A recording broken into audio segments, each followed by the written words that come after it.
नमस्कार दोस्तों, स्वागत है सभी का। आप सभी के बीच एक सीधा सा प्रश्न है, क्या रूस परमाणु हमला कर सकता है? इस पर हम लोग चर्चा करेंगे और इनके विभिन्न पक्षों पर हम लोग देखेंगे कि किस तरह से यह हमला कर सकता है या नहीं कर सकता है। दूसरी बात यह है कि आप देख रहे होंगे जिस दिन से ये युद्ध प्रारंभ हुआ है, हर क्षण जो है रूस जो है अपनी पॉलिसी, अपनी रणनीति को बदल रहा है। प्रारंभ में जो है जिस तरह से कुछ क्षेत्रों पर टारगेट बनाया था, अब व्यापक स्तर पे वह कार्रवाई कर रहा है और आक्रामक होता चला जा रहा है। तो इन सब चीज़ों पर हम लोग मतलब उस पर चर्चा करेंगे। तो रूस की तो सबसे पहले हमले के पीछे अगर बात करें, परमाणु हमला कर सकता है। आप तो सभी लोग जानते हैं कि रूस के पास परमाणु का बहुत बड़ा जखीरा है, पूरी दुनिया में देखा जाए तो सबसे ज़्यादा है।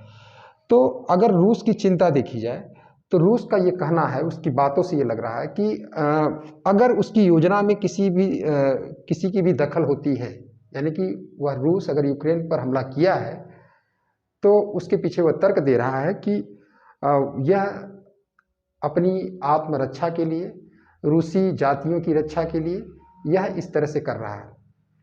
तो अगर उसका कहना है कि अगर उसकी योजना में किसी तीसरे पक्ष ने हस्तक्षेप किया तो उसका परिणाम बुरा होगा और ये इतिहास का सबसे बुरा परिणाम मतलब होगा जो है। तो इस पर अगर देखा जाए तो आखिर ये जो बुरा परिणाम होगा, इसमें छुपा हुआ है कि आखिर तब क्या कर सकता है वो। तब यही एक है कि वह परमाणु हमला कर सकता है, और ये तब कर सकता है परमाणु हमला जब पश्चिमी देश, स्पेशली हम बात करें कि नाटो की बात करें।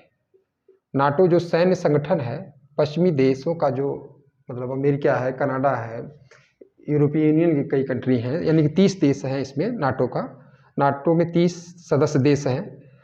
ये सभी देश जो है अगर किसी भी प्रकार से हम जो द्विपक्षीय युद्ध चल रहा है, अगर इसमें किसी भी प्रकार का हस्तक्षेप करते हैं तो पुतिन का ये कहना है कि ये उसके लिए, उन्हें पूरी दुनिया के लिए एक ऐसा युद्ध होगा जो इतिहास में कभी नहीं देखा गया होगा। तो ये जो इनकी धमकी है, तो इस धमकी में कहीं न कहीं इनकी चिंता भी है। इन्हें डर है कि जो है ऐसा ना हो कि नाटो इस युद्ध में हस्तक्षेप करे। पहला तो ये हो गया। दूसरी बात यह है कि रूस को आर्थिक रूप से माने पूरी दुनिया में अलग थलग करने का प्रयास किया जा रहा है। तो अलग थलग किया जाएगा तो क्या होगा कि रूस आर्थिक रूप से कमज़ोर होगा। तो यहाँ पर ये दोनों चीज़ें ध्यान में रखना है हमको। तो अब इसी में हम लोग को समझना है कि क्या युद्ध मतलब क्या रूस परमाणु हमला कर सकता है या नहीं। और पश्चिमी देशों की बात करें तो पश्चिमी देशों के संदर्भ में अगर बात हम लोग करें तो यहाँ पर हमको ये समझना है कि वो बहुत ही बारीकी से रूस की गतिविधियों पर नज़र रखे हुए हैं। ग्रेट ब्रिटेन जो है कि अपना परमाणु संपन्न पनडुब्बी तैनात किया है सीमा पर, यूक्रेन की सीमा पर नाटो की सेना तैनात है। मतलब वो लोग बहुत बारीकी से इस पर, हाँ एक चीज़ है कि ये लोग सीधे युद्ध में भाग तो नहीं लेंगे। अभी तक की जो इनकी प्रतिक्रिया रही है, भले से अन्य स्तर पर रूस को घेरने का प्रयास किया जा रहा है, नाकेबंदी की प्रयास की जा रही है, आर्थिक प्रतिबंध लगाने की बात की जा रही है, ये सारी चीज़ें तो है, लेकिन अभी सीधे सीधे युद्ध की बात नहीं की जा रही है। अमेरिका भी सीधे युद्ध में शामिल होने के लिए न तो कह रहा है न तो कोई। हाँ एक चीज़ है, नाटो का एक सिद्धांत है, इस बात को याद रखिए, एक सिद्धांत है इसका कि अगर नाटो सदस्यों में से किसी एक के ऊपर हमला होता है तो वह पूरे सदस्यों पर हमला माना जाएगा। अगर किसी एक के ऊपर हमला होता है तो वो पूरे सदस्यों पर हमला माना जाएगा। इस बात को याद रखिएगा। यदि नाटो की किसी, मान लीजिए यूक्रेन की सीमा पर कई ऐसे देश हैं, बुल्गारिया है, रोमानिया, कुछ ऐसे देश हैं जो नाटो के सदस्य हैं। इस समय 30 देश हैं इसके सदस्य।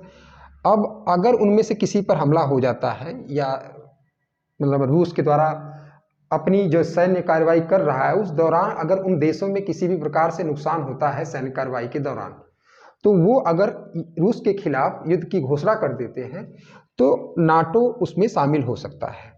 तो यहाँ पर नाटो यदि शामिल होगा तो रूस इस स्थिति में, तो यहाँ पर वह जो है कि जो आप लोग को बता दें कि परमाणु अलर्ट जिसको कहा जाता है, अपने अधिकारियों को ये आदेश दे सकता है।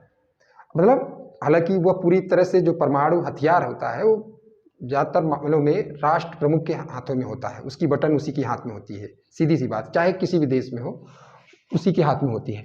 तो यहाँ पर देखा जाए, हालांकि जो इसकी खुफिया सूत्र हैं, माने जो पश्चिमी देशों के जो शीत युद्ध के दौरान गठित की गई थी खुफिया सूत्र, वो इस पर नज़र, इसकी हर गतिविधियों पर सैटेलाइट और इंटरसेप्टर के माध्यम से इस पर नज़र लगाए हुए हैं कि रूस की कोई ऐसी गतिविधि तो नहीं कि जो परमाणु हमले की आशंका को सही करता हो। तो ये यहाँ पर इस चीज़ को, यानी कि दोनों की बातें स्पष्ट हो गई कि यहाँ पर ये तब करेगा जब नाटो अगर इसके ऊपर करते हैं, और जब अपने को किसी भी स्तर पे कमज़ोर पाएगा तो उसके पास ये विकल्प बचेगा। और दूसरी बात, आर्थिक नाकेबंदी पर तो हो सॉरी आर्थिक नाकेबंदी पर तो ये हो सकता है कि वह संयम बरते, वह परमाणु हथियारों का इस्तेमाल, मतलब परमाणु हमला न करे। यहाँ पर तो ये बात हो गई। तीसरी बात, यदि परमाणु हमला कर देगा तब क्या होगा? हमला कर सकता है किन परिस्थितियों में, हम आप सभी समझ गए कि जब नाटो अगर हमला करता है, रूस किसी भी मामले में अपने को कमज़ोर पाता है तो परमाणु हमला कर सकता है। अगर हमला हो गया तो आप सभी को बता दें कि इससे पहले 2 बार परमाणु हमला हुआ था। एक बार 6 अगस्त 1945 को हिरोशिमा पर, और 9 अगस्त 1945 को नागासाकी पर। यहाँ पर नागासाकी जो जापान का शहर है, नागासाकी, और हिरोशिमा यहाँ 2 शहरों पर, और इसमें लगभग 80,000 लोग मारे गए थे। 80,000 लोग मारे गए थे, इसमें लगभग 70,000 लोग मारे गए थे। अब देखिए बहुत ज़्यादा मानव क्षति हुई थी इस समय जब ये हमला हुआ था। ये इतिहास में अगर देखा जाए, सेकेंड वर्ल्ड वार के बाद या इसके पहले भी कभी भी परमाणु हमला यही अमेरिका के द्वारा जापान पर किया गया, और वह जो है हमला इतना विनाशकारी हुआ कि कई पीढ़ियों तक उसके दर्द को लोगों ने झेला। तो 2 शहरों को एक तरह से कहा जाए पूरी तरह से तबाह कर दिया हमला। तो पूरी दुनिया में देश की बात करें कि पूरी दुनिया में कितने देशों के पास परमाणु हथियार है, परमाणु संपन्न देश है, उसके परिणाम क्या हो सकते हैं। अब इसी को देखकर अंदाजा आप लोग लगा सकते हैं कि पूरी दुनिया में सिपरी जो संस्था है उसके द्वारा कहा जाता है कि रूस के पास है, अमेरिका के पास है, सबसे ज़्यादा रूस के पास माना जाता है। हालांकि कोई देश बताता नहीं, रूस, अमेरिका, ग्रेट ब्रिटेन और फ्रांस, चीन, भारत, इज़राइल, पाकिस्तान, उत्तर कोरिया, लगभग 9 देश हैं। 1 2 3 4 5 6 7 8 9 देश हैं जो परमाणु संपन्न माने जाते हैं। अब सोच लीजिए इनके पास इतना जखीरा है परमाणु के, इतने ज़्यादा हथियार हैं कि अगर विश्व युद्ध की स्थिति बन जाती है तो पूरी दुनिया तबाह हो जाएगी। अगर परमाणु हमला की बात हो जाए तो पूरी दुनिया बहुत, मतलब उनको ऐसी क्षति उठानी पड़ेगी जिसकी भरपाई कभी नहीं हो पाएगी। ये सीधा सुनिएगा, इसकी भरपाई कभी नहीं होगी। तो ये रूस भी जानता है, पश्चिमी देशों, यूरोपीय कंट्री जानती है, ग्रेट ब्रिटेन जानता है, कनाडा जानता है, अमेरिका, सभी लोग, भारत भी इस बात को जानता है। अब हम लोग बात करते हैं कि ये जो परमाणु संपन्न देश हैं, इनके द्वारा परमाणु का दुरुपयोग न होने पाए, या आतंकवादियों के हाथ में न जाने पाए, या एक रिस्पांसिबल कंट्री के पास ये होना चाहिए, इसके लिए देखिए भेदभावपूर्ण 2 संधि ये लोग किए थे। उसको हम लोग देख लेते हैं। एक एनपीटी है, एनपीटी जो 1968 में यह संधि आई, हालांकि लागू हुई 1970 में, लेकिन आई थी 1968 में, जिसको कहा गया नॉन प्रोलिफरेशन ट्रीटी, परमाणु अप्रसार संधि। और दूसरी संधि थी सीटीबीटी, इसका comprehensive nuclear test ban treaty. यहाँ ये जो 2 संधियाँ थी, यह इतनी भेदभावपूर्ण थी कि इसमें साफ साफ कहा गया कि 19 इसमें एनपीटी में कहा गया कि 1967 से पहले जो भी देश परमाणु परीक्षण कर लिया है तो उन्हें छोड़कर, उनमें 5 देश थे, रूस, अमेरिका, ग्रेट ब्रिटेन, फ्रांस, चीन, ये 5 देशों को छोड़कर, इसके बाद अगर जो देश एनपीटी पर हस्ताक्षर कर लेता है वह अब परमाणु परीक्षण नहीं करेगा। साफ साफ इसमें इस संधि में कहा गया है। और आगे चलकर ये जो 5 कंट्री हैं ये अपने जखीरों को कम करेंगी। रूस अमेरिका ने तो ऐसा किया, रूस अमेरिका ने तो किया, फ्रांस ग्रेट ब्रिटेन में कोई परिवर्तन नहीं आया, वो अपने जखीरों को न तो नष्ट किए न तो कम कर रहे हैं। हाँ, चीन ये अपना बढ़ा रहा लगातार, भारत, इजराइल, पाकिस्तान, उत्तर कोरिया, ये सब ऐसे देश हैं जो कि ये बढ़ा रहे हैं। अब बात करते हैं कि इसमें भारत ने क्या तर्क दिया। ये भारत कह रहा है कि ये पूरी तरह से भेदभावपूर्ण है। और भेदभावपूर्ण है, क्यों भेदभावपूर्ण है कि इसमें कहा गया कि जो देश पहले परीक्षण कर लिए हैं उनको एक जिम्मेदार राष्ट्र के रूप में माना गया, और इसके बाद अगर कोई करता है, इस तरह का परीक्षण करता है, तो वह गैर जिम्मेदार देश होंगे। क्यों गैर जिम्मेदार होंगे? क्योंकि वो उनके परमाणु हथियार किसी दूसरे के हाथ में, किसी आतंकवादी के हाथ में आ सकते हैं, या उन देशों के द्वारा, उन देशों के प्रमुखों के द्वारा बिना सोचे समझे इसका इस्तेमाल किया जा सकता है। लेकिन भारत ने तो ये दिखा दिया है अपना कि कई बार युद्ध पाकिस्तान के द्वारा किया गया और युद्धों में कभी भी वो परमाणु हथियार का इस्तेमाल नहीं किया। और लेकिन अब भारत अगर करता है, इसमें इस पर हस्ताक्षर करता भी है, वो देखिए निरस्त्रीकरण के लिए तो वो तैयार है कि पूरी दुनिया में निरस्त्रीकरण होना चाहिए, मतलब हथियार समाप्त किया जाना चाहिए, इसके पक्ष में है। लेकिन यही पड़ोस में चीन भी है और यहीं पड़ोस में पाकिस्तान में भी है, इनके ये सब परमाणु संपन्न होंगे तो भारत क्यों नहीं होगा? क्योंकि अपनी प्रतिरक्षा के लिए उसके लिए अपरिहार्य हो जाता है कि वो अपने पास परमाणु जखीरा रखे। अब सीटीबीटी पर ये कहा गया कि सीटीबीटी 1996 में आई, ये संधि 1996 में आई कि अब कोई भी देश अगर जो भी हस्ताक्षर करता है, कोई भी देश जो है कि परमाणु परीक्षण अगर करता है तो उस पर बैन लगेगा। और उसको एनपीटी में तो साफ साफ कहा गया, इसमें भी कहा गया कि उसको जो है परमाणु ईंधन नहीं दिया जाएगा, शांतिपूर्ण उद्देश्यों के लिए भी उसे परमाणु ईंधन नहीं दिया जाएगा। तो यहाँ पर हम लोगों ने देखा कि यह तो एक भेदभावपूर्ण जो है, और यही कारण है कि अगर पूरी दुनिया में इसको जो है अगर इन हथियारों की कमी कर दी जाती, जिस तरह से रूस और अमेरिका एक समझौते के तहत अपना हथियार कम करना शुरू किए थे, तो अगर समाप्त कर दिया जाता तो इस तरह की आशंका नहीं बनती। अच्छा, मान लीजिएगा कि हमला हो भी गया तो इसका तो हमने बता दिया कि बहुत दुष्परिणाम होगा, बहुत ही खतरनाक परिणाम होगा और आर्थिक रूप से कमज़ोर। हाँ, एक तरीका है रूस के बारे में हमारा जो विचार है कि अंतर्राष्ट्रीय स्तर पे इसे अलग थलग रखा जाए, पहली बात। और दूसरी बात, आर्थिक रूप से जितना भी हो सके प्रतिबंध लगाया जाए, ताकि रूस जो है वार्ता कर, मतलब एक उदार वार्ता करने के लिए तैयार हो। एक मतलब जैसे कि उसका बार बार कहना है कि यह अपनी रक्षा के लिए कर रहा है, लेकिन अगर गहराई से उसका विश्लेषण किया जाए तो एक कहा जाए ये फॉल्स फ्लैग युद्ध है, यानी एक झूठा आरोप लगाकर ये पूरी तरह से, इसके पहले 2014 में जो क्रीमिया पर अधिकार किया उस पर जो है तमाम आर्थिक प्रतिबंध लगाए गए, उसमें भी वह जो है रूसी जाति के जनसंख्या की रक्षा की बात करके और तमाम तरह से।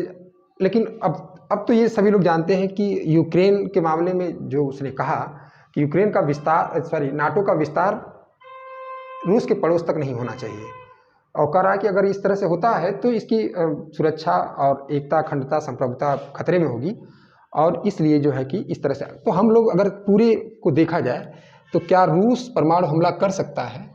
तो अगर निष्कर्ष पर हम लोग पहुँचे तो साफ साफ ये है कि परमाणु हमला तो नहीं करेगा। क्यों नहीं करेगा? अगर ऐसा करता है तो नुकसान होगा, जो है कि उसको भी हमला किया, उसको भी नुकसान होगा, और हो सकता है कि तब पश्चिमी देश भी इस युद्ध में शामिल हो जाएं। अगर वो लोग शामिल होते हैं तो यह युद्ध जो अभी द्विपक्षीय है एक विश्व युद्ध के रूप में कन्वर्ट हो जाएगा, और जब विश्व युद्ध के रूप में कन्वर्ट हो जाएगा, जब 9 देशों के पास परमाणु हथियार हैं और गुटबाजी हो जाएगी तो ये मान के चलिएगा कि पूरी दुनिया में तबाही मच जाएगी। पूरी दुनिया मतलब इतने हथियार हैं, कहा जाए अगर, हालांकि कोई भी देश स्पष्ट अपने देश में ये बताता नहीं कि उसके पास कितना हथियार है, परमाणु हथियार है, स्पष्ट नहीं बताता, लेकिन अगर हो जाए तो पूरी दुनिया तबाह हो जाएगी। इस बात को याद रखे रहिएगा, क्योंकि आप सभी लोगों को बताया हमने कि जो हिरोशिमा और नागासाकी पर बम गिराया गया था उसका बहुत दुष्परिणाम बहुत लंबे समय तक रहा, उसका दुष्परिणाम।